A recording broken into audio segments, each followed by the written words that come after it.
छोटी छोटी डरावनी कहानियां प्रस्तुत हैं। दोस्तों, इस कहानियों को आराम से सुनिए और फिर हर कहानी के बाद रुककर सोचिए कि कहानी क्या कहती है। पहली कहानी। मैं ना तो हिल सकता हूं, न सांस ले सकता हूं, न सुन सकता हूं, ना ही बोल सकता हूं।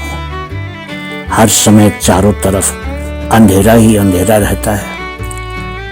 अगर मैं जानता कि यहाँ इतना एकांत होगा तो मैं उनको कहता कि मेरी लाश को जला दो, दफनाने से तो अच्छा ही होता।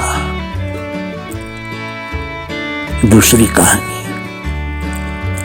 वो हैरान भी थी और भयभीत भी, क्योंकि फर्श पर उसकी 2 परछाइयां बन रही थी, जबकि कमरे में उसके सर पर लटकता सिर्फ एक ही बत्ती का बल्ब था। तीसरी कहानी। मैं एक बहुत ही सुंदर सपना देख रहा था, तभी धम धम की आवाज ने मुझे नींद से जगा दिया।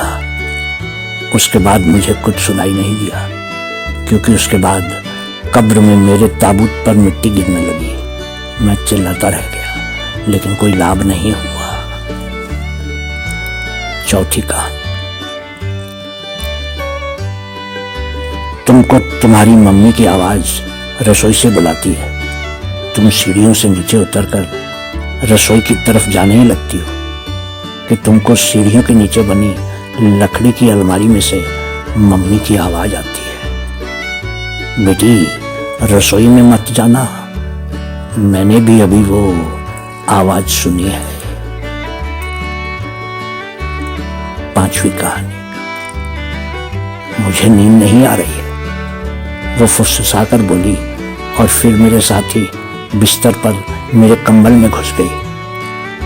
मैं तुरंत ही पसीने पसीने होकर उठ गया, क्योंकि मेरे हाथ में उसकी वही ड्रेस थी जिस ड्रेस में हमने उसको एक दिन पहले शाम के समय कब्रिस्तान में दफनाया था। मुझे बाथरूम में अकेले गाने की आदत है। उस दिन मेरे नए घर में जब मैं बाथरूम में गाना गा रही थी, मैं बहुत खुश थी। जैसे ही मैंने गाना और नहाना बंद किया और मैं आईने के सामने आकर खड़ी हुई, मेरे तो होश ही उड़ गए। आईने पर लिखा था, तुम्हारी आवाज बहुत मधुर है, जबकि उस घर में मैं बिल्कुल अकेली रहती थी।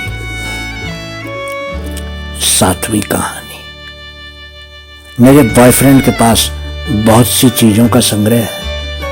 उसको अपने पास इकट्ठी की गई चीजों पर गर्व है, लेकिन उसने मुझे कभी ये नहीं बताया था कि वो उन सभी लड़कियों की कोई ना कोई चीज इकट्ठी करता रहता था, जिनको वो एक एक करके मार चुका था। बहुत बहुत शुक्रिया।